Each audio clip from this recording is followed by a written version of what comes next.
Hello students, स्वागत है आप सभी का आपके अपने चैनल ज्ञान गुरु एकेडमी पे। बच्चों, आज की क्लास बहुत ही महत्वपूर्ण क्लास होगी क्योंकि आज आप लोग का जो 4 चैप्टर बचा हुआ है एक ही दिन में कवर हो जाएगा बच्चों। तो आज आप लोग का शिक्षा शास्त्र भी ख़त्म हो जाएगा और सुबह ही हमने आज समाज शास्त्र को भी ख़त्म किया है।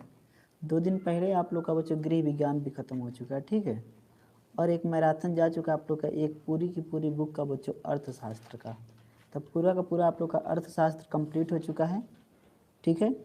पूरा का पूरा अर्थशास्त्र आप लोग का कंप्लीट हो चुका है बच्चों। तो क्या है आप लोग की अब जो है कुछ चीज़ें बच गई हैं, जैसे कि आप लोग की भूगोल रह गई, इतिहास है और नागरिक शास्त्र। कंप्यूटर भी बचा हुआ है बच्चों। तो इन सब्जेक्ट पे कवर किया जाएगा। जैसे सब्जेक्ट कंप्लीट हो जाती है तब पुनः हम एक बार चलेंगे साइंस के बच्चों की तरफ, जो कि आप लोग का फिजिक्स, केमिस्ट्री, मैथ और ये सारी चीज़ें हैं बच्चों, बायोलॉजी है, सारी चीज़ें हैं, इनको हम कवर कराएंगे मैराथन के तौर पे। तो जल्दी जल्दी से आप लोग एक बार वीडियो को शेयर करेंगे, जितने लोग भी जुड़े हुए हैं जल्दी से वीडियो को शेयर करेंगे बच्चों। और जो चैनल पे नए होंगे चैनल को सब्सक्राइब करके बेल आइकन को भी दबा लेंगे। ओके डियर, वीडियो को एक बार लाइक भी कर दीजिएगा। सारे लोग एक बार वीडियो को लाइक कीजिएगा बच्चों। आज की क्लास बहुत ही इंपॉर्टेंट होने वाली है, तो जितने लोग भी जुड़ेंगे बच्चों कृपया वीडियो को पूरा देखें, क्योंकि यदि आप पूरा देखते हैं तो आपको काफ़ी चीज़ें यहाँ से गेन हो जाने वाली है, बहुत सारी चीज़ें आप लोग को समझ में आ जाएगा। ओके डियर, चलिए पहला चैप्टर आज का होगा आप लोग का जो हम कवर करेंगे, जिसका नाम है बच्चों रुचि, पुरस्कार एवं दंड। क्या नाम है बच्चों? रुचि, पुरस्कार एवं दंड, ठीक है। हेलो संध्या बेटा, कैसे हो? क्लियर है बेटा? रुचि, पुरस्कार एवं दंड, ये वाला चैप्टर हम लोग कंप्लीट करेंगे। ओके चलिए आइए देखते हैं इसके पहले टॉपिक पे और देखते हैं टॉपिक क्या है बच्चा। देखिए, रुचि का अर्थ एवं परिभाषाएं। रुचि किसे कहते हैं, उसका अर्थ क्या होगा और उसकी परिभाषा क्या होगी, क्लियरली समझेंगे। रुचि से तात्पर्य किसी वस्तु या विषय के प्रति लगाव से। कहते हैं ना मेरी इसमें रुचि है। रुचि का मतलब होता है बच्चों लगाव। क्या होता है बेटा? लगाव। बेटा सब्जेक्ट पूछ रहे हो, सब्जेक्ट आप लोग का बेटा ये है शिक्षा शास्त्र। और शिक्षा शास्त्र का जो फाइनल क्लास होगा, 4 चैप्टर बचे हैं, मैं एक ही वीडियो में कवर करूंगा बच्चों, क्योंकि मेरे पास एग्ज़ाम तक सभी सब्जेक्ट को कवर कराने का मैंने आप लोग से वादा किया था। यदि मैं मैराथन क्लासेज नहीं लूँगा, लंबी लंबी क्लासेज नहीं लूँगा, तो सारी सब्जेक्ट्स कवर नहीं हो पाएंगी बच्चा। तो इसलिए मेरी मजबूरी है कि मुझे लंबे लंबे क्लासेज आप लोग के लेने पड़ेंगे। ओके चलिए देखते हैं बच्चों रुचि का अर्थ। रुचि से तात्पर्य, ठीक है बच्चा, रुचि से तात्पर्य होता है बच्चों, क्या होता है, किसी वस्तु या विषय के प्रति लगाव। आपका लगाव कितना है, और जो आपका लगाव है वही आप लोग की क्या है बच्चा, रुचि है। क्लियर हो गया? ठीक है, समझ गए सभी लोग। चलिए एक बार वीडियो को शेयर कीजिएगा बच्चा, सभी लोग आ जाएं, ठीक है। सभी लोग आ जाएं, एक बार वीडियो को आप लोग शेयर कर दीजिएगा अपने दोस्तों तक, ताकि ये क्लासेज आप लोग की अच्छी तरीके से चल सके। ओके डियर, चलिए आगे देखेंगे। रुचि एक प्रवृत्ति है, इसके कारण ही विषय किसी विषय पर ध्यान केंद्रित होता है। जब तक बच्चा किसी विषय में आपकी रुचि नहीं रहेगी तब तक आपका किसी विषय पर ध्यान केंद्रित नहीं हो सकता, इसी को रुचि कहते हैं। ओके डियर, चलिए यहाँ पे काफ़ी बच्चे जुड़ चुके हैं, सभी लोग वीडियो को एक बार शेयर कीजिएगा, लाइक भी कर दीजिएगा। ओके आगे समझेंगे बच्चों क्या करें। क्रो एवं क्रो के अनुसार, बच्चों ये शिक्षा शास्त्री थे जिनका नाम क्रो था। क्रो, क्रो मीन्स कौवा मत समझ लीजिएगा, ठीक है। इनका नाम ही क्रो था। क्या नाम था बच्चा? ठीक है, कोई बात नहीं बेटा, कोई भी नाम हो, बस आप लोग को पढ़ाई से मतलब होना चाहिए, नाम से कोई मतलब नहीं है। आपका नाम संध्या रहे, अमीषा रहे या जो भी रहे, बस आप लोग पढ़ाई पे ध्यान दिया कीजिए। ओके डियर, चलिए क्या बता रहा हूँ बच्चों। क्रो एवं क्रो के अनुसार रुचि वह प्रेरणा शक्ति है जो हमें किसी व्यक्ति, वस्तु या क्रिया की ओर ध्यान देने के लिए बाध्य करती है। ठीक बेटा, क्या बता रहा हूँ कि रुचि वह प्रेरणा शक्ति है, रुचि से हमें वह प्रेरणा मिलती है जो हमें किसी व्यक्ति या वस्तु की क्रिया की ओर ध्यान देने के लिए बाध्य करती है। बाध्य का मतलब आप जानते हो ना, फोर्स करना, किसी चीज़ के लिए प्रेरित करना, ठीक है। कहते हैं ना इसके लिए इन्होंने मुझे फोर्स किया है, ठीक है, ये चीज़ होती है। ओके डियर, ड्रेवर के अनुसार देखेंगे, एक और शिक्षा शास्त्री थे जिनका नाम था ड्रेवर। ड्रेवर ने इसके बारे में क्या बताया बच्चा। रुचि अपने गत्यात्मक रूप में एक मानसिक प्रवृत्ति है, ठीक है। एक गत्यात्मक रूप में एक मानसिक प्रवृत्ति है। और बच्चों ये तो इनके अनुसार हुआ। अब देखेंगे एक और वैज्ञानिक थे जिनका नाम था, शिक्षा शास्त्री, जिनका नाम था बच्चों मैकडूगल के अनुसार। किसके अनुसार बच्चा? मैकडूगल के अनुसार। तो रुचि छिपा हुआ अवधान। अवधान का मतलब आप लोग को पता है बेटा, अवधान मतलब होता है ध्यान। क्या होता है? ध्यान। तो मैकडूगल जी ने बताया था। विकास भी आ चुके हैं, विकास बोल रहे हैं नमस्ते सर। नमस्ते बेटा। अभिषेक कुशवाहा भी हैं यहाँ पे, और यहाँ पे अमीषा भी हैं, संतोष भी हैं। सभी बच्चे जुड़े हुए हैं हमसे। जो बच्चे अभी तक नहीं जुड़े हैं जल्दी जल्दी से जुड़ जाएंगे बच्चों, क्योंकि बहुत ही इंपॉर्टेंट क्लास होने वाला है। आज की क्लास में काफ़ी चीज़ें आप लोग की क्लियर हो जाएंगी। Okay dear. चलिए, मैकडूगल के अनुसार रुचि छिपा हुआ अवधान। अवधान मतलब क्या बताया आप लोग को? ध्यान। और अवधान रुचि का क्रियात्मक रूप है। जो ध्यान होता है बच्चों, वह रुचि का क्रियात्मक रूप होता है। ओके। अब देखिए, जो रुचि होती है ये भी कई प्रकार की होती हैं। ठीक है, रुचि कई प्रकार की होती हैं। ठीक है बच्चों, तो देखेंगे कि रुचियाँ कौन कौन सी हैं आप लोग की। तो क्या है बच्चा कि रुचियाँ मुख्यतः दो प्रकार की होती हैं। रुचियाँ मुख्यतः दो प्रकार की होती हैं। पहला है बच्चा जन्मजात रुचियाँ। इसका मतलब आप लोग समझते हैं, जो रुचि जन्म से प्राप्त होती है उन्हें क्या कहते हैं? जन्मजात रुचियाँ। किसी के हृदय में बचपन से यदि किसी चीज़ के लिए लगाव हो बच्चा, तो उसे हम कहेंगे क्या बच्चा? मतलब बचपन यानी कि जन्म से ही। कहाँ से बच्चा? जन्म से ही किसी चीज़ के लिए आपके अंदर लगाव हो, तो उसे क्या कहेंगे? जन्मजात रुचियाँ कहते हैं। तो समझें कि बच्चा जन्मजात रुचियाँ, इनसे अभिप्राय मूल प्रवृत्तियों से है। किसे बच्चा? मूल प्रवृत्तियों से है। ये मनुष्य में जन्म से ही उपलब्ध होती हैं। ठीक है बच्चा, ये मनुष्य में जन्म से ही उपलब्ध होती हैं। Thank you dear, thank you thank you. देखिए यहाँ पे अमीषा जी कह रही हैं कि सर आप बहुत अच्छे तरीके से पढ़ाते हो, I like this channel. Thank you बेटा। चलिए आगे देखेंगे। और आगे क्या बताया जा रहा है बच्चा कि ये तो जन्मजात रुचियाँ हुई, और एक और रुचि होती है बच्चा जिन्हें हम कहते हैं अर्जित रुचियाँ। ये बहुत इंपॉर्टेंट चीज़ है। जन्मजात तो सभी को पता है कि एक ऐसी चीज़। देखिए विकास करें कौन सा चैप्टर है? विकास बेटा ये 12वां चैप्टर है। इसके बाद 13वां, 14वां, 15वां सारे चैप्टर्स कवर कराऊंगा। छोटे छोटे से चैप्टर्स हैं, एक ही दिन में सारे कवर हो जाएंगे। आधे आधे घंटे का क्लास होगा, लगभग 2 घंटे का क्लास होगा, और सभी चैप्टर्स कंप्लीट हो जाएंगे बेटा। थोड़ा सा आप लोग को रुकना पड़ेगा देर तक, क्योंकि आज मान लीजिए कि मैराथन क्लास ही है आप लोग की। आज मैं शिक्षा शास्त्र को कंप्लीट करके ही उठूँगा यहाँ से। Okay dear. तो जितने भी बच्चे जुड़े हुए हैं अंत तक जुड़े रहेंगे हमारे साथ, क्योंकि रात में भी आप लोग की क्लास आने वाली है आज, तो बहुत लंबी क्लासेज आप लोग की होने वाली हैं। ओके। अर्जित रुचियाँ देखेंगे बच्चे, ये क्या होती हैं? भाव संवेदन से उत्पन्न रुचियों को अर्जित रुचियाँ कहते हैं। जो भाव संवेदन से रुचियाँ उत्पन्न होती हैं बच्चों, यानी कि किसी की बातों को सुन के अचानक आपके अंदर कोई रुचि उत्पन्न हो जाए। ठीक है, अच्छा,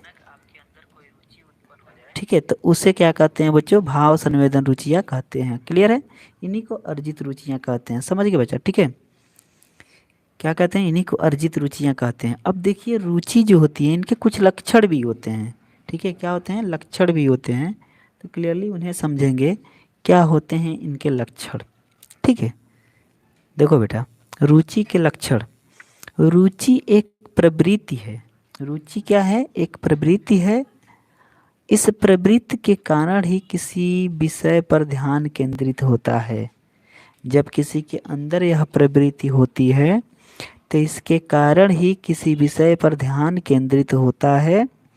रुचि प्रत्येक व्यक्ति में पाई जाती है। क्लियर है बेटा? हर एक व्यक्ति में।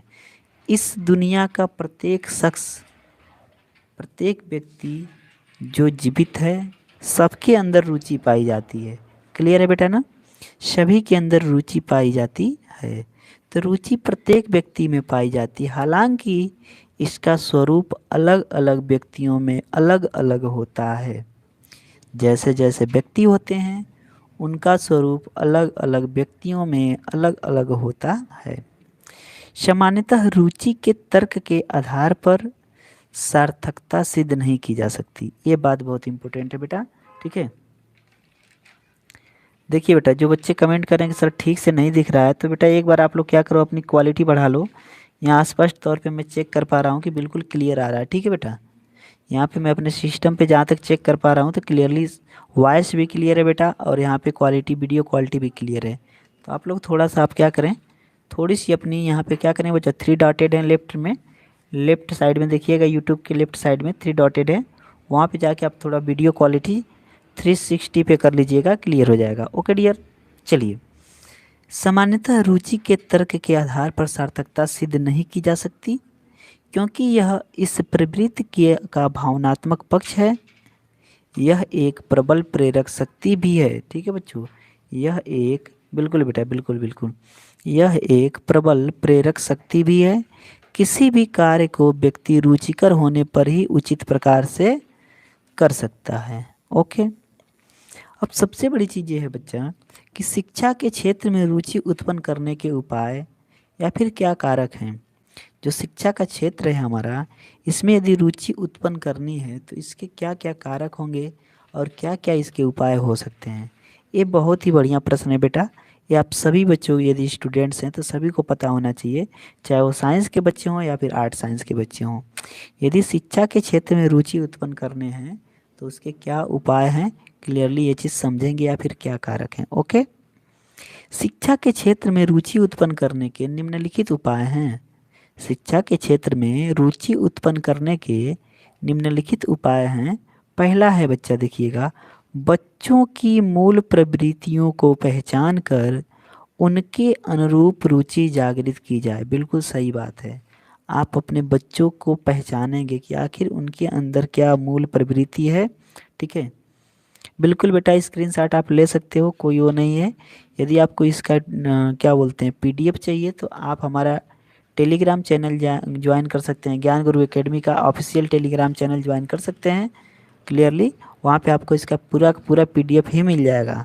ओके डियर, क्लियर है। चलिए, तो बच्चों की मूल प्रवृत्तियों को पहचान कर उनके अनुरूप रुचि जागृत की जाए, ये पहला पॉइंट होगा आप लोग का।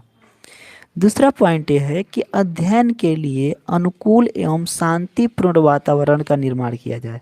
बिल्कुल सही है बेटा कि अध्ययन के लिए, स्टडी, यदि आपका बच्चा कहीं स्टडी कर रहा है तो उसके लिए एक शांतिपूर्ण माहौल बनाया जाना चाहिए, एक निश्चित जगह होनी चाहिए, सारी चीज़ें क्लियरली होनी चाहिए। ओके।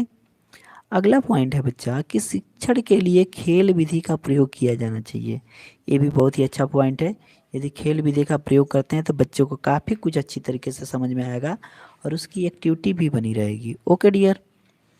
नेक्स्ट प्रश्न है, नेक्स्ट पॉइंट है बच्चा, बच्चों के विकास की अवस्था तथा परिवर्तनों के आधार पर शिक्षण की व्यवस्था करें। ये देखिए क्या कह रहे हैं बच्चों, बच्चों के विकास की अवस्था, जो स्टेट्स होती हैं बच्चों के विकास की, डेवलपमेंट की, उसके परिवर्तनों के आधार पर, बेसिस पे शिक्षण की व्यवस्था करें। दृश्य श्रव्य सामग्री तथा विधि का प्रयोग करना चाहिए। शिक्षण सामग्री में नवीनता तथा रोचकता को लाना आवश्यक है। बिल्कुल सही बात है। जैसे कि प्रेजेंट टाइम चल रहा है बच्चों, तो शिक्षण सामग्री में एक नवीनता आ गई, एक माध्यम बन गया। बच्चे पहले सिर्फ और सिर्फ किताबों पे आश्रित हुआ करते थे, और आजकल बच्चे क्या है, अलग अलग प्लेटफॉर्म्स पे आश्रित हो रहे हैं, जैसे कि आपका यूट्यूब हो गया, ठीक है, और भी बहुत सारी चीज़ें हैं, मोबाइल ऐप्स हो गए, तो ये बहुत सारी चीज़ें हैं, ठीक है। विषय को सरल तथा सामान्य जीवन से संबंधित उदाहरणों के माध्यम से समझना चाहिए तथा पाठ के क्रियात्मक पक्ष पर ध्यान देना चाहिए। आपने ध्यान दिया होगा बच्चा कि जब से एनसीईआरटी आई है तब से आपने देखा होगा कि चैप्टर्स के बीच में क्रियाकलाप्स बहुत ज़्यादा दे दिए गए हैं, बहुत सारे क्रियाकलाप दे दिए गए हैं। और इसका रीज़न भी यही है कि बच्चे को जब क्या होगा बेटा, इस तरीके से समझाया जाएगा, एक्टिविटीज करा के क्रियात्मक पक्ष पे ध्यान दिया जाएगा, तो उसको बहुत ही अच्छा कुछ समझ में आएगा। ओके जी जी, बिल्कुल बिल्कुल। Okay dear.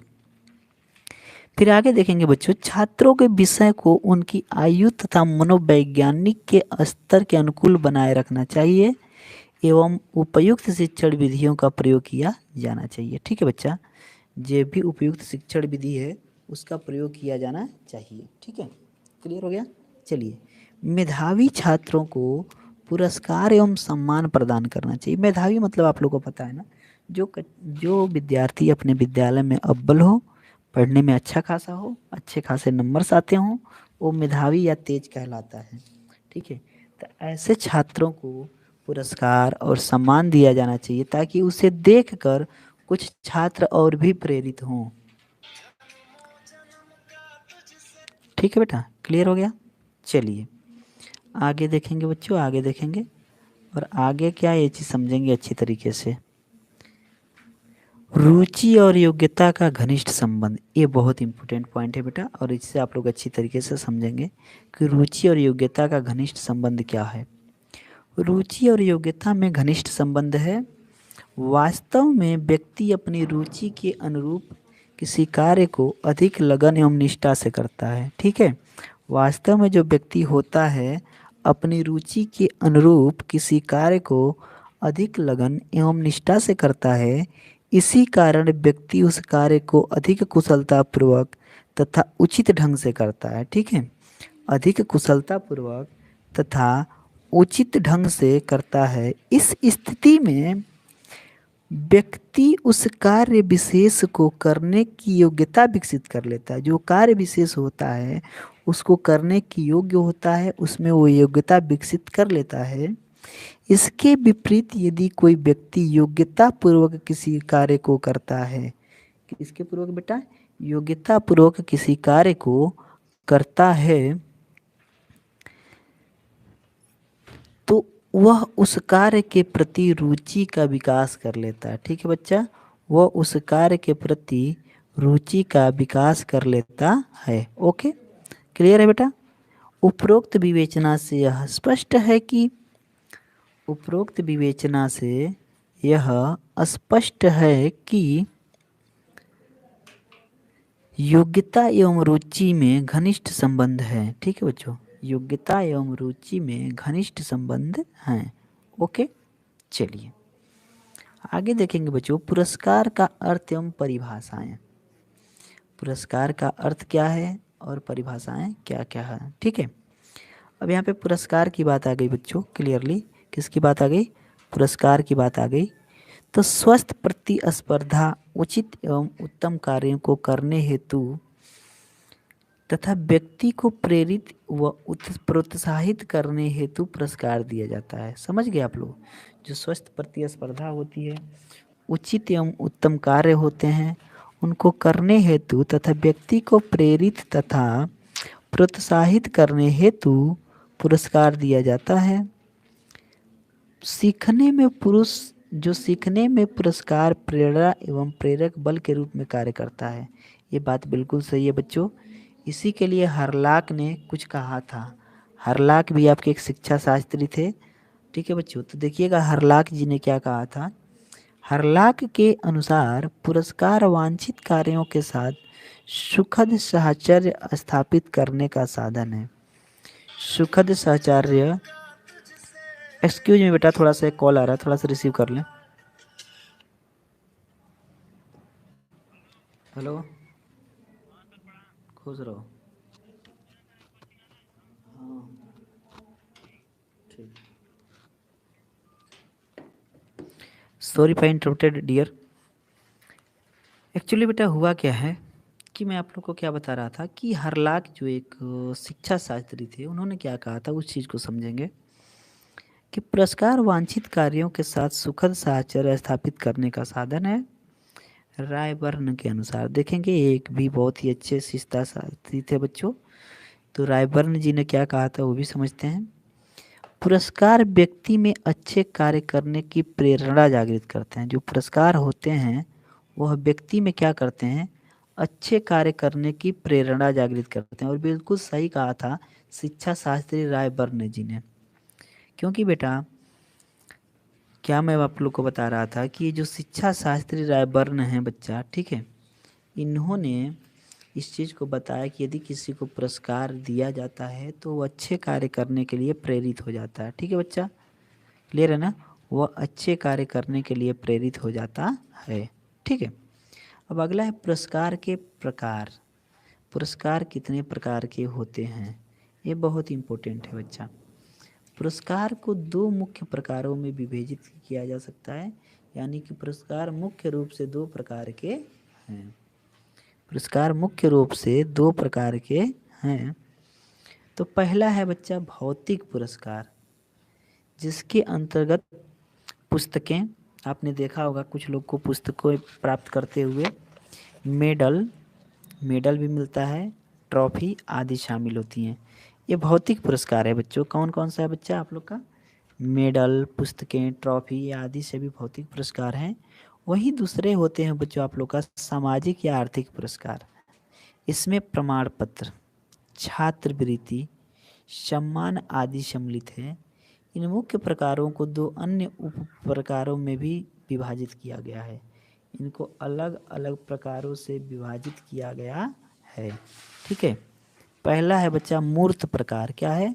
मूर्त प्रकार। ठीक है, क्लियरली इन्हें समझेंगे मूर्त प्रकार क्या है। ओके, चलिए देखते हैं बच्चों मूर्त पुरस्कार जो है ये क्या है।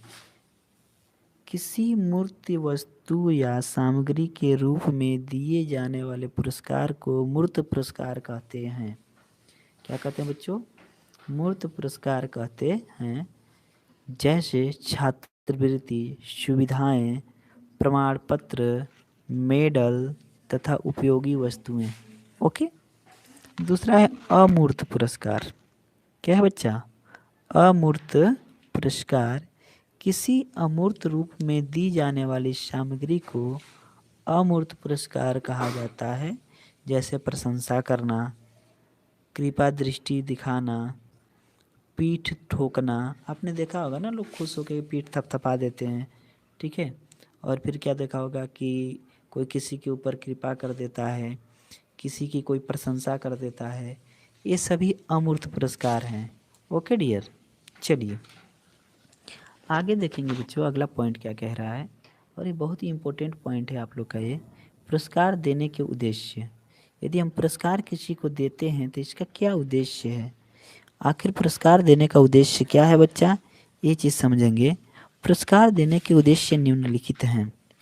पुरस्कार देने के जो उद्देश्य हैं वह निम्नलिखित हैं। पहला है छात्रों में अनुशासन का निर्माण करने के लिए। पुरस्कार देने से पहला पॉइंट क्या हो सकता है बेटा कि छात्रों में अनुशासन का निर्माण हो जाए।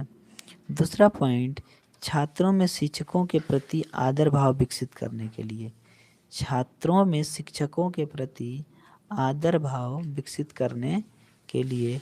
तीसरा है किसी कार्य को करने के लिए प्रोत्साहन देने के लिए। और चौथा है आप लोग का एक स्वस्थ प्रतिस्पर्धा को आरंभ करने के लिए। जब कोई प्रतिस्पर्धा होती है, कोई गेम होता है, तो उनको आरंभ करने के लिए दिया जाता है। ओके, छात्रों में रुचि, लगन एवं उत्साह की वृद्धि करने के लिए। ठीक है, हो गया। चलिए आगे देखेंगे पुरस्कार देने के लाभ।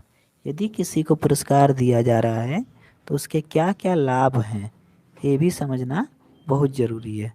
पुरस्कार देने के लाभ क्या क्या हैं ये चीज़ समझेंगे। ओके डियर, चलिए पुरस्कार देने के लाभ निम्नलिखित हैं, इन्हें समझेंगे कौन कौन से हैं बच्चा। ठीक है, पुरस्कार देने के लाभ निम्नलिखित हैं। पहला पॉइंट देखेंगे, व्यक्ति में उत्साह एवं आत्मसम्मान पैदा होता है। व्यक्ति में आत्मसम्मान एवं उत्साह पैदा होता है। और आगे देखेंगे बच्चों अगले पेज पे है अनुशासन की भावना का विकास होता है। ठीक है बेटा, अनुशासन की भावना का विकास होता है। आनंद प्राप्ति में सहायक होते हैं। ये किस में सहायक होते हैं बच्चा? आनंद प्राप्ति में। व्यक्ति में आत्मनिर्देश की भावना विकसित होती है। विचारों में सक्रियता एवं गतिशीलता पैदा होती है। जो विचार हैं आप लोग के उसमें सक्रियता और गतिशीलता प्रदान होती है। ठीक है, ओके डियर। अच्छे आचरण एवं चरित्र का विकास होता है। अच्छे आचरण और चरित्र का विकास होता है। आकांक्षा का स्तर ऊंचा उठता है। जो आकांक्षाएं होती हैं उनका स्तर ऊंचा उठता है। माता पिता तथा शिक्षकों में गौरव की भावना का विकास होता है। जो माता पिता होते हैं, शिक्षक होते हैं, उनमें गौरव की भावना का विकास होता है। आर्थिक लाभ के पुरस्कारों से छात्रों की आर्थिक कठिनाई हल हो सकती है। यदि आर्थिक लाभ का पुरस्कार दिया जाए गरीब छात्रों को, तो उनकी जो आर्थिक स्थिति की प्रॉब्लम्स हैं, कठिनाइयाँ हैं, ये सॉल्व हो सकती हैं। ठीक है। अन्य बालकों को प्रेरणा मिलती है। और यदि मान लीजिए किसी क्लास में एक को पुरस्कार दिया गया, तो इससे अन्य जो बालक होंगे उस क्लास के, उन सभी को प्रेरणा मिलेगी। ठीक है, क्लियर है। चलिए आगे देखेंगे बच्चों, पुरस्कार देने से हानियाँ। जो पुरस्कार देने की हानियाँ हैं वो क्या क्या होती हैं बच्चों? पुरस्कार देने की हानियाँ निम्नलिखित हैं। पहला देखेंगे, बालक केवल पुरस्कार के लालच में ही कार्य करते हैं। जो बालक होते हैं वह एक मात्र पुरस्कार के लालच में कार्य करते हैं। दूसरा है, पुरस्कारों से केवल बाह्य प्रेरणा मिलती है। ठीक है बच्चों, पुरस्कारों से केवल बाह्य प्रेरणा मिलती है। अगला है, बालक अक्सर धोखा देकर पुरस्कार प्राप्त करने का प्रयास करते हैं। ये बात भी बिल्कुल सही है। बहुत सारी जगहों पे ऐसा देखा गया कॉम्पिटिटिव में कि क्या होता है कि बालक क्या करते हैं, अक्सर धोखा देकर पुरस्कार प्राप्त करने का प्रयास करते हैं। पुरस्कार प्राप्त न होने की दशा में छात्रों में आत्महीनता आती है। और बिल्कुल सही बात है, यदि किसी छात्र को पुरस्कार प्राप्त नहीं हुआ तो उसमें आत्महीनता आने लगती है, वो स्वयं की नज़रों में गिरने लगता है। छात्रों का ध्यान कर्तव्य परायणता से हटकर पुरस्कार केंद्रित हो जाता है। पुरस्कारों से बालकों में ईर्ष्या तथा द्वेष उत्पन्न होता है। जो बालकों में क्या होता है बच्चा, ईर्ष्या और द्वेष की भावना उत्पन्न हो जाती है। ठीक है। पुरस्कार पाने के लालच में छात्र पाठ्य सहगामी क्रियाओं में अधिक भाग लेते हैं तथा उनमें पढ़ाई के प्रति उपेक्षा आ जाती है। Okay dear. चलिए अब देखिए, जो शिक्षा है इसमें पुरस्कार का महत्व क्या है। जो शिक्षा है इसमें पुरस्कार का महत्व क्या है? तो शिक्षा में पुरस्कार का महत्व निम्नलिखित रूप में है। इससे हजारों छात्रों को प्रोत्साहन में सहायता मिलती है। यह छात्रों की नियमित उपस्थिति के लिए आवश्यक है। इससे छात्रों के आचरण का निर्माण होता है। छात्रों का सर्वांगीण विकास होता है। इससे छात्रों के में अर्जित गुणों का विकास होता है और इससे छात्रों को पाठ्य सहगामी क्रियाएं करने में सहायता मिलती है। Okay dear. दंड का अर्थ एवं परिभाषा। जो आपने सुना होगा कि इनको दंड देना चाहिए, इनको पनिशमेंट करना चाहिए। आखिर इस दंड का अर्थ क्या होता है, इसकी परिभाषा क्या होगी, आइए समझते हैं। दंड एक नकारात्मक प्रेरणा है। सीखने के क्षेत्र में दंड के द्वारा त्रुटियों में सुधार। जब हम सीखने के क्षेत्र में हैं, जब हम किसी चीज़ को सीख रहे हैं तो उस क्षेत्र में दंड के द्वारा त्रुटियों में सुधार, बिल्कुल दंड देकर उनकी गलतियों को सुधारा जा सकता है। जैसे मान लीजिए कि क्लास में कोई बच्चा गलत हरकत करता है तो उसको दंड देकर, ठीक है, उसकी गलतियों में सुधार किया जा सकता है। अनुशासन में वृद्धि तथा सीखने की प्रक्रिया के जागरूकता उत्पन्न होती है। ठीक है बच्चों, जो अनुशासन है उसमें वृद्धि हो जाती है, सीखने की प्रक्रिया में जागरूकता उत्पन्न हो जाती है। ठीक, ओके ओके डिया। अब देखिए, एक शिक्षा शास्त्री थे जिनका नाम था सेसेक। इन्होंने क्या कहा था, सेसेक के अनुसार, ओके,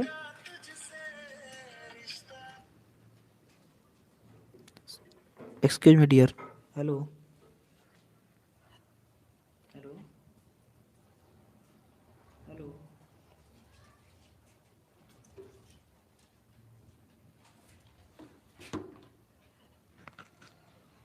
चलो बेटा आगे देखते हैं।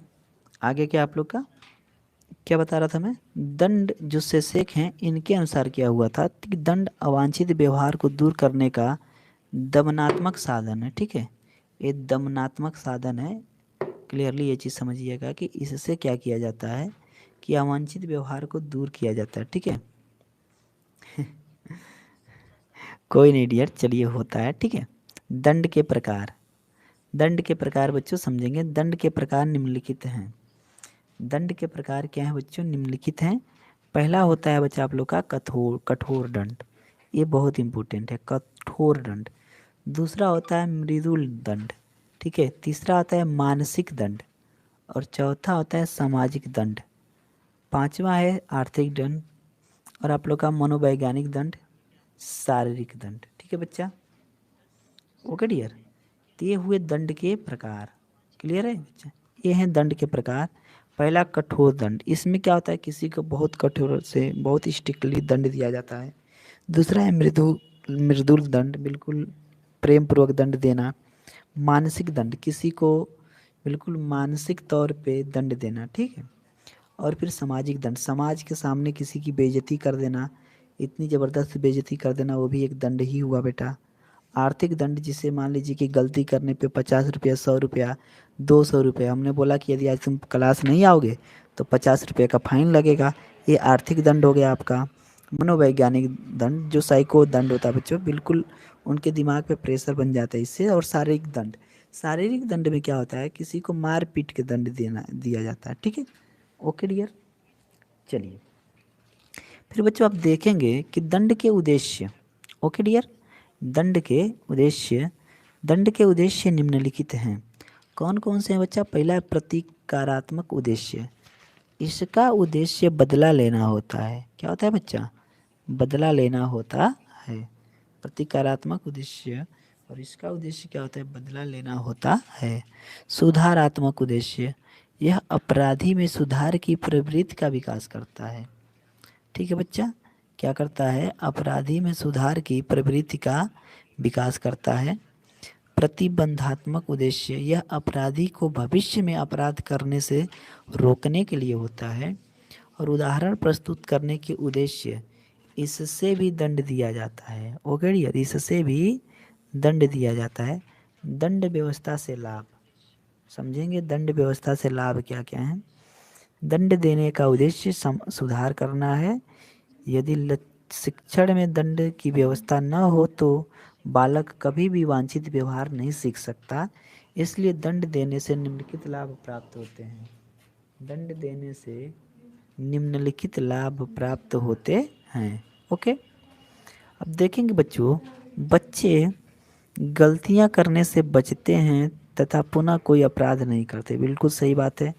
दंड से अपराधियों में सुधार होता है तथा वे अपराध नहीं करते हैं। अपराधियों में सुधार होता है और वे अपराध नहीं करते हैं, ठीक है बेटा। चलिए देखेंगे आगे। अपराधी व्यवहार पर रोक लग जाती है, ठीक है। ठीक है, क्या होता है बेटा? अपराधी व्यवहार जो होते हैं उन पर रोक लग जाती है। अनुशासन बनाए रखने में सहायता मिलती है। जो अनुशासन बनाए रखा जाता है उसमें क्या मिल जाती है बच्चों? सहायता मिल जाती है, क्योंकि कुछ बालकों पर समझाने का प्रभाव नहीं होता है। बिल्कुल सही बात है भैया, ठीक है। कि एक कहावत कही जाती है कि जैसे लोग वैसी पूजा, ठीक है। तो वही चीज़ है कि कुछ बच्चों को समझाने पे समझ में नहीं आता है तो उनके लिए दंड आवश्यक हो जाता है, ठीक है। और ये चीज़ आप लोग भी समझ रहे होगे डियर कि मैं कहना क्या चाहता हूँ, कि अनुशासन बनाए रखने में सहायता कर देता है। जैसे मान लीजिए किसी क्लास में बहुत ज़बरदस्त शोर हो रहा है और टीचर बार बार कह रहा है कि बेटा शांत हो जाओ, बेटा शांत हो जाओ, और ये बेटा नहीं मान रहा है, तो फिर वहाँ पे क्या होगा? डंडा उठाएंगे गुरुजी और धो देंगे। तो फिर क्या हुआ? यहाँ पे क्या हुआ कि बालक को समझाने का प्रभाव नहीं होता था, तो वहाँ पे दंड ने काम कर दिया, ठीक है। दंड के भय से बालकों को बुरी आदतों से छुटकारा मिलता है। बिल्कुल सही बात है। बालकों को अपने एजुकेशन टाइम में, पढ़ाई पीरियड में कुछ बुरी आदतें लग जाती हैं, यानी उन्हें दंड का एहसास हो, दंड से यदि वो डरे तो दंड से क्या होता है बच्चों? इन बुरी आदतों से वे बच सकते हैं। ओके, बालकों में बुरी आदतें समाप्त हो जाती हैं जिससे चरित्र निर्माण में सहायता मिलती है। ओके डियर, चलिए आगे देखेंगे बच्चों क्या बता रहा हूँ, ठीक है। ओके डियर,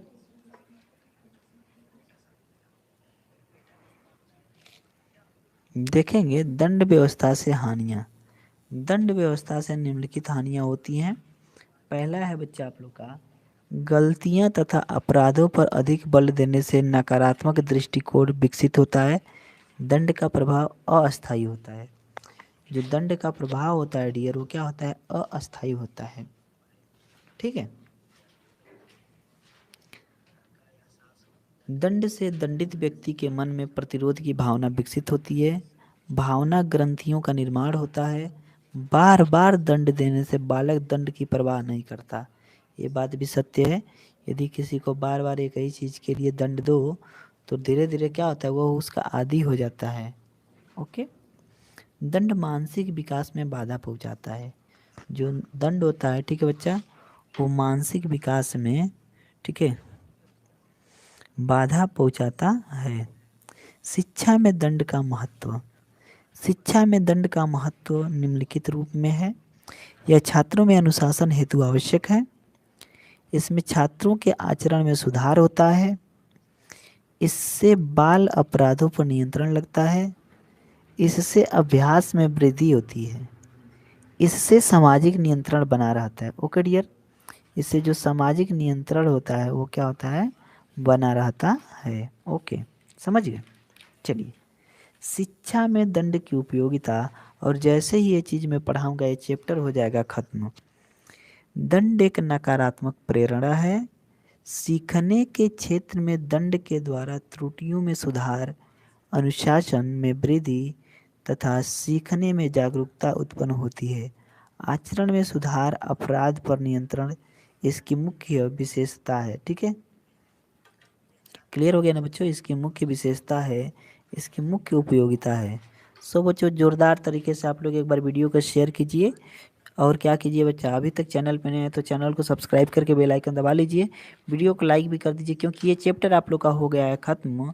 एक बार प्रेम से बोलिए सरस्वती मैया की जय, जोरदार तरीके से। ठीक है बच्चा, जोरदार तरीके से बोलिए सरस्वती मैया की जय। और हम, आप लोग जल्दी से जाइए, 2 मिनट में पानी वानी पी के वापस आ जाइए, और ताकि हम लोग अगले चैप्टर शुरुआत कर सकें। आज ही सब खत्म करना है। जय हो बेटा, जय हो, जय हो, सरस्वती मैया की जय हो। सभी बच्चे बोलेंगे सरस्वती मैया की जय हो। क्लियर है बेटा? जल्दी से आप लोग जाइए, भाग के दौड़ के 2 मिनट में पानी पी के आइए, तो हम लोग अगला चैप्टर शुरुआत करें। ठीक है, अगला चैप्टर।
आगे बेटा सभी लोग पानी पी के, सभी बच्चे आ गए पानी पी के बेटा।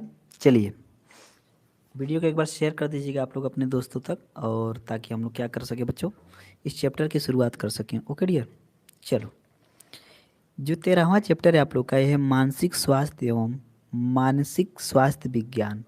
ठीक है बच्चों, मानसिक स्वास्थ्य एवं मानसिक स्वास्थ्य विज्ञान चैप्टर बहुत ही अच्छा है बच्चों, अपने समझने का फेर है। ठीक है बच्चा, जोरदार तरीके से आप लोग इस वीडियो को शेयर करेंगे और देखेंगे कि इस चैप्टर में हमें पढ़ना क्या है बच्चा। ठीक है, इस चैप्टर में क्या हमें पढ़ना है समझेंगे अच्छी तरीके से। ठीक है, ठीक है, चलिए,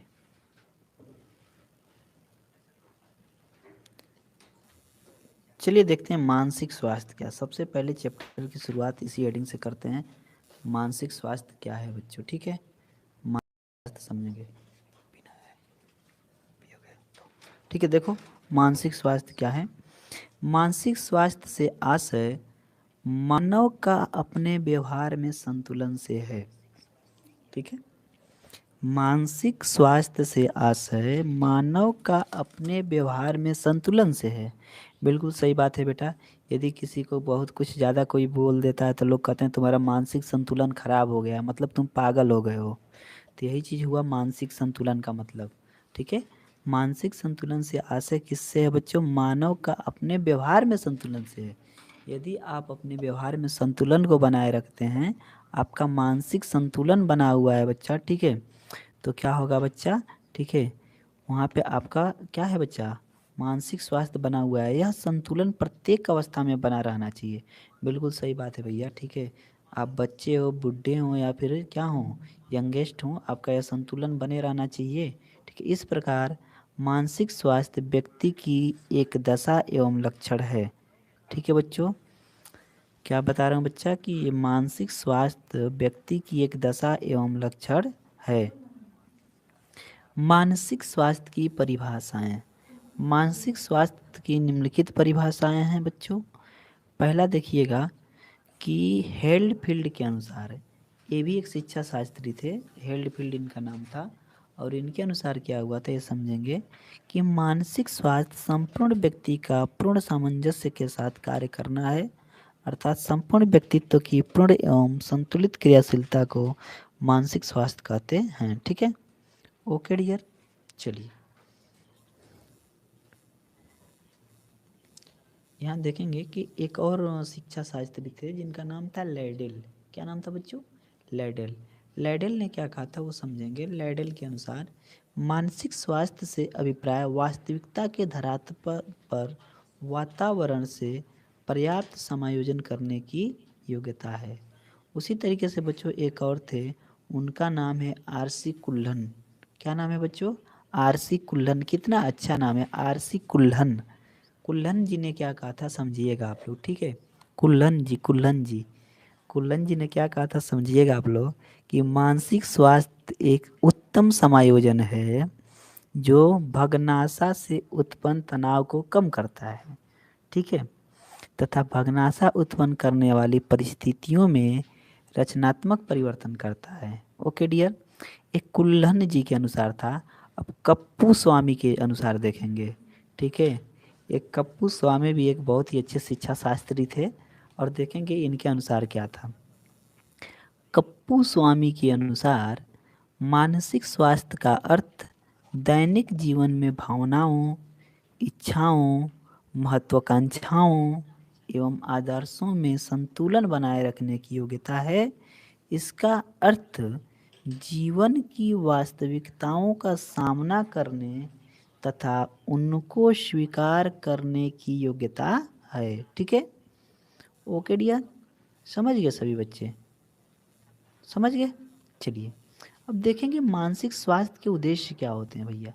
ये जो मानसिक स्वास्थ्य होता है इसके उद्देश्य क्या होते हैं? मानसिक स्वास्थ्य के उद्देश्य निम्नलिखित हैं। पहला है बच्चा अधिकतम प्रभाव, उत्पादकता और संतुष्टि। दूसरा है जीवन की वास्तविकताओं को स्वीकार करना। तीसरा है व्यक्तियों का आपसी सामंजस्य।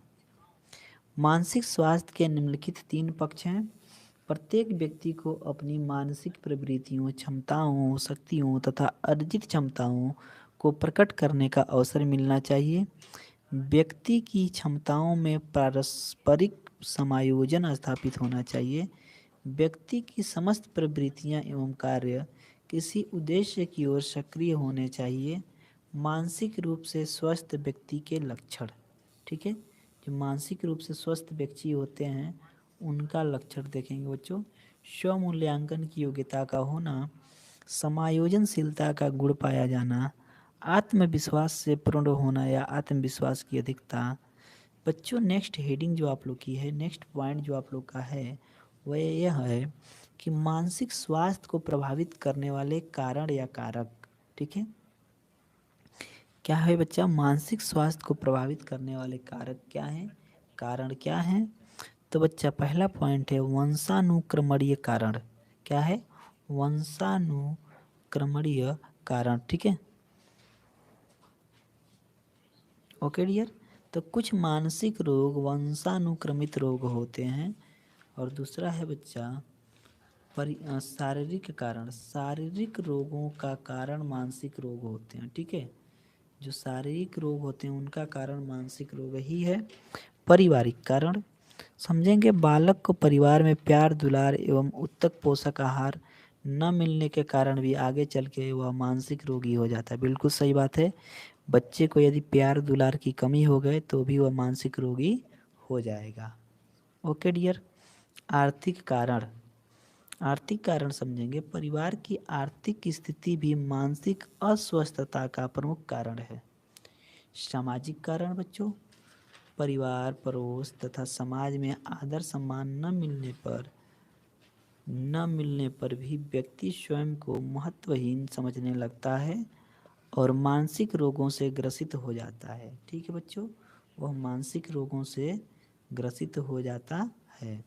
संवेगात्मक कारण, संवेगों का उचित विकास न होना भी मानसिक रोगों का कारण है।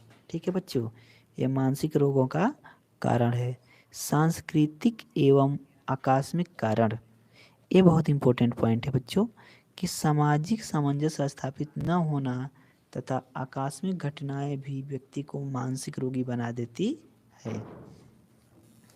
मानसिक स्वास्थ्य की जानकारी एवं आवश्यकता, जो मानसिक स्वास्थ्य होता है बच्चों उनकी जानकारी और आवश्यकता क्या होती हैं। ठीक है, मानसिक स्वास्थ्य की जानकारी अच्छी शिक्षा के लिए निम्नलिखित प्रकार से सहायक हो सकती है। इससे पहला पॉइंट, इससे शिक्षकों और विद्यार्थियों दोनों को अपनी अपनी परिस्थितियों से अनुकूल स्थापित करने में सहायता प्राप्त होती है। यह विद्यार्थी के व्यक्तित्व के सभी पक्षों के समुचित विकास में सहायता प्रदान करता है। मानसिक स्वास्थ्य विज्ञान की सहायता से शिक्षक विद्यार्थियों की मानसिक समस्या का निराकरण कर सकता है।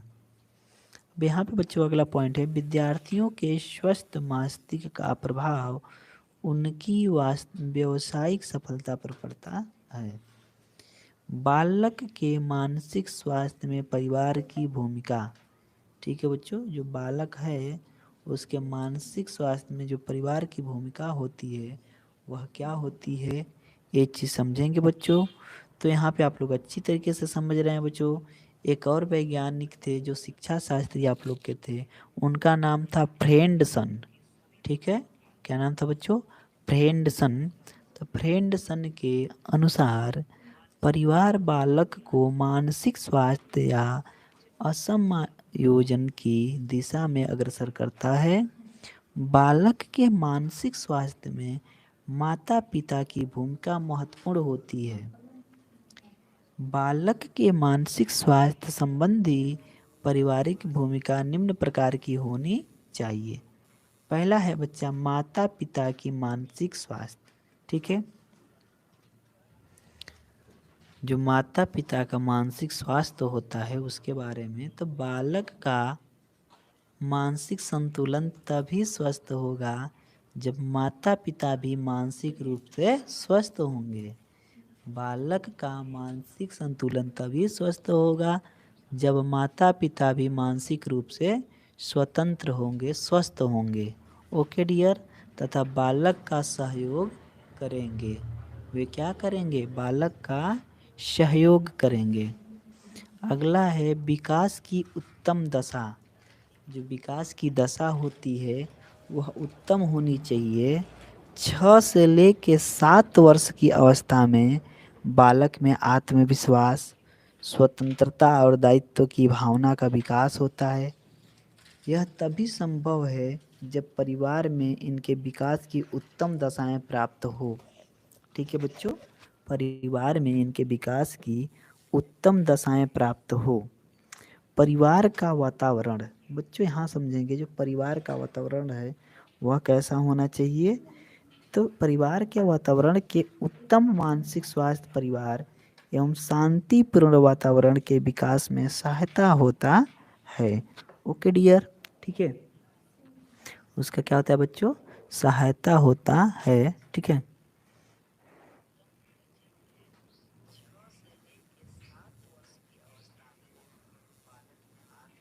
ठीक है, क्लियर हो गया। अब देखेंगे अगला पॉइंट, माता पिता का सद्व्यवहार। ठीक है, माता पिता का सद्व्यवहार। तो बालकों के प्रति माता पिता का अच्छा व्यवहार बालक के मानसिक स्वास्थ्य की उन्नति में आवश्यक होता है। ये बात बिल्कुल परम सत्य है बच्चों कि बालकों के प्रति यदि माता पिता का अच्छा व्यवहार हो तो बालक के मानसिक स्वास्थ्य की उन्नति में प्रगति में बहुत ही आवश्यक वह सिद्ध होगा। अन्य उपाय बालकों में मानसिक स्वास्थ्य को उन्नत बनाने के लिए माता पिता को अनेक कार्य करने होते हैं। माता पिता को बहुत सारे अनेक कार्य करने होते हैं, जैसे बालक की स्थिति एवं व्यक्तित्व को समझना। बालक की मनोदशा कैसी है, स्थिति कैसी है, उसका व्यक्तित्व कैसा है, ये सभी समझना।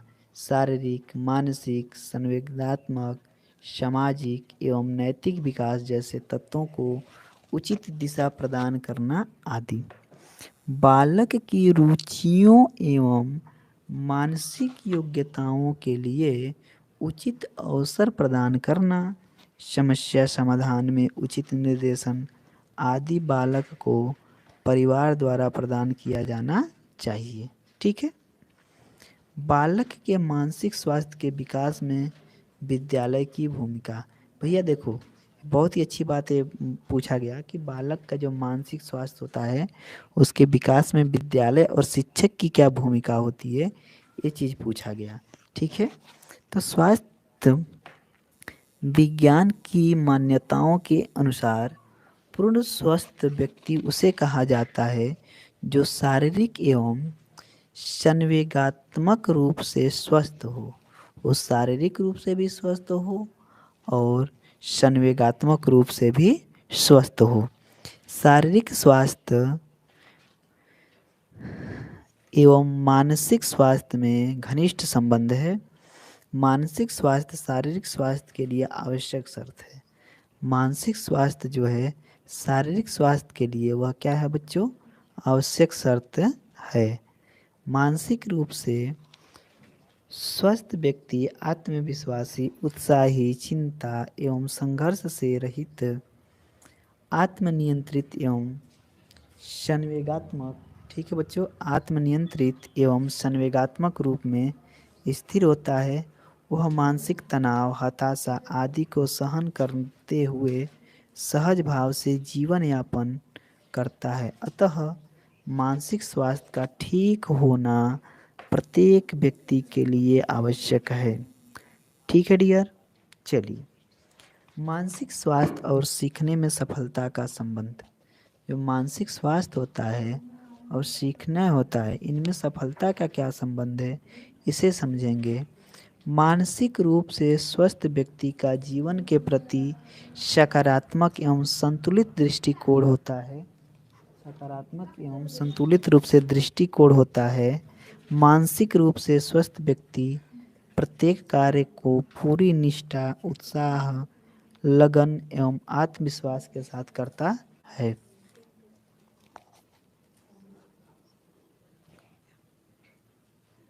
ठीक है। इन्हीं गुणों के कारण वह सीखने की प्रक्रिया के प्रति जागरूक रहता है तथा सीखने के लिए यथासंभव प्रयास भी करता है। जबकि मानसिक रूप से अस्वस्थ व्यक्ति में आत्मविश्वास, निष्ठा, लगन आदि गुणों का विकास नहीं हो पाता, इसलिए वह कार्य को सही ढंग से नहीं कर पाता। इस प्रकार मानसिक स्वास्थ्य में सीखने सफलता के बीच घनिष्ठ संबंध होता है। मानसिक स्वास्थ्य विज्ञान, ठीक है बच्चों, ये चीज़ देखिएगा, बहुत ही अच्छा है आप लोग का मानसिक स्वास्थ्य विज्ञान। ओके डियर, मैं किसी के भी कमेंट को नहीं पढ़ पा रहा हूँ क्योंकि बहुत ही लंबा क्लास है आप लोग का। ठीक है।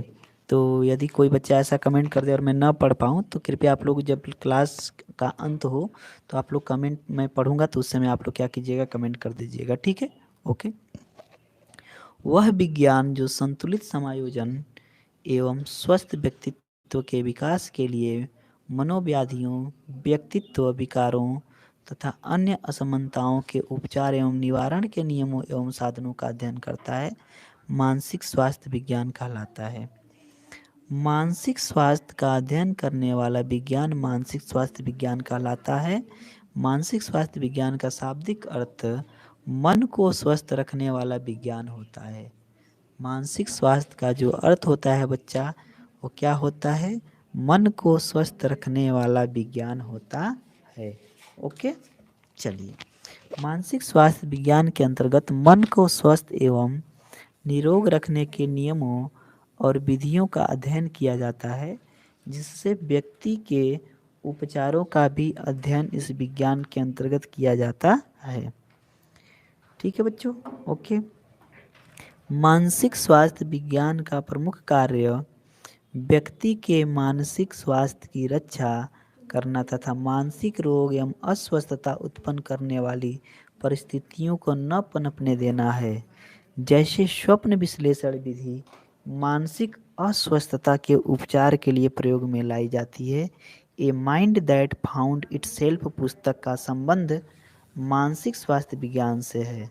अभी अभी बच्चों एक वैज्ञानिक के बारे में हम लोग पढ़े हैं, जिनका नाम था हैसफील्ड। क्या नाम था बच्चों? हैसफील्ड। इनके अनुसार मानसिक स्वास्थ्य विज्ञान का संबंध मानसिक स्वास्थ्य की रक्षा करने तथा मानसिक अस्वस्थता को रोकने से है। ठीक है बच्चों, वैज्ञानिक थे जिनका नाम था एजे रोजानक के अनुसार। एजे रोजानक के अनुसार तो मानसिक स्वास्थ्य विज्ञान व्यक्ति की कठिनाइयों को दूर करने में सहायता देता है तथा कठिनाइयों के समाधान के लिए साधन प्रस्तुत करता है। ठीक है, एस के दानी के अनुसार देखें कि दानी जी क्या कहते थे। ठीक है, देखिए दानी जी क्या कहते थे। मानसिक स्वास्थ्य विज्ञान मानसिक स्वास्थ्य के सिद्धांतों का विज्ञान है। कॉल्सनिक के अनुसार मानसिक स्वास्थ्य विज्ञान नियमों का समूह है जो व्यक्ति को स्वयं तथा दूसरों के साथ शांति से रहने का योग्य बनाता है। एल एफ सेफर के अनुसार मानसिक स्वास्थ्य विज्ञान एवं व्यक्तियों पर लागू होता है। ठीक है, मानसिक स्वास्थ्य क्या होता है? विज्ञान और व्यक्तियों पर लागू होता है। विस्तृत अर्थ में मानसिक स्वास्थ्य विज्ञान का उद्देश्य व्यक्ति को पूर्ण, संपन्न तथा सुसंगत और अधिक प्रभावशाली जीवन प्राप्त कराना है। ओके डियर, चलिए मानसिक स्वास्थ्य के उद्देश्य भी समझेंगे। क्या है बच्चों उद्देश्य?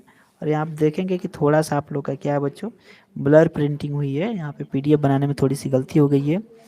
मानसिक अस्वस्थता की रोकथाम, संरक्षण तथा उपचार मानसिक स्वास्थ्य विज्ञान के 3 प्रमुख उद्देश्य हैं। ठीक है बच्चों, व्यक्ति को अपने भीतर छिपी अंतः शक्तियों से परिचित कराना, व्यक्ति के मानसिक स्वास्थ्य को सुरक्षा प्रदान करना और व्यक्ति को मानसिक व्याधियों से बचाना। ठीक है, मानसिक रोग का उपचार एवं मानसिक अस्पतालों की व्यवस्थाओं में सुधार लाना अंतः स्वास्थ्य विज्ञान के उद्देश्य से के पहलू निम्नलिखित हैं। मानसिक स्वास्थ्य विज्ञान का क्षेत्र।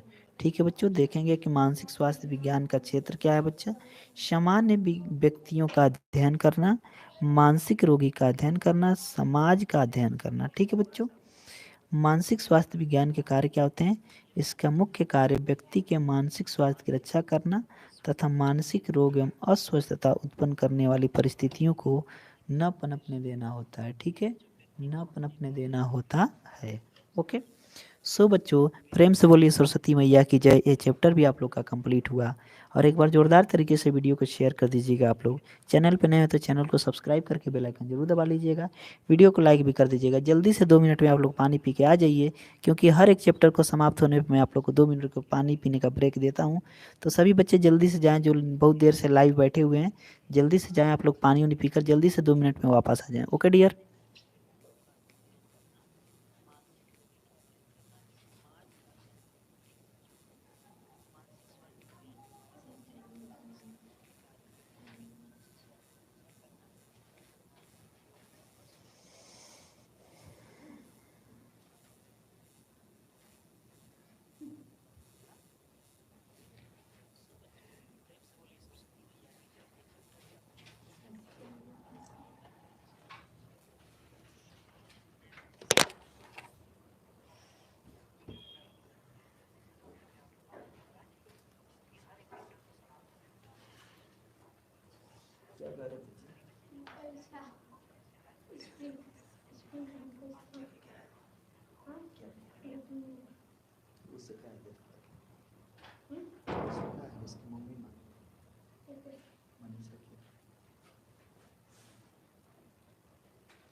चलो बच्चों देखते हैं अगला चैप्टर आप लोग का क्या है। ठीक है, क्लियर है? बुद्धि परीक्षण। अगले चैप्टर का नाम है आप लोग का बुद्धि परीक्षण। जोरदार तरीके से कीजिएगा आप लोग इस चीज़ को भी। ठीक है, बुद्धि परीक्षण। ओके डियर, बुद्धि परीक्षण चैप्टर बहुत ही प्यारा सा है, इसमें आपके बुद्धि का परीक्षण किया जाएगा। ठीक है, सभी बच्चे आ गए पानी पी के कि भाग गए सब पानी पीने के बहाने? ठीक है, ठीक है बेटा, क्लियरली। चलिए तो आज के क्लास को यहीं रोकते हैं ना, बाकी 2 चैप्टर्स हैं आप लोग के कल कवर करा दिए जाएंगे, आज के क्लास को ही रोका जाएगा। ठीक है, 2 चैप्टर्स हैं बच्चों, कल मैं करा दूंगा आप लोग का, कल दिन में। ओके, तो स्वस्थ रहिए, मस्त रहिए, अपनों के प्यार के साथ, हल्की सी मुस्कान के साथ कर दिखाओ कुछ ऐसा कि दुनिया करना चाहिए आपके जैसा। मिलते हैं अगले क्लास में, तब तक के लिए धन्यवाद, बाय बाय, खुदा हाफिज।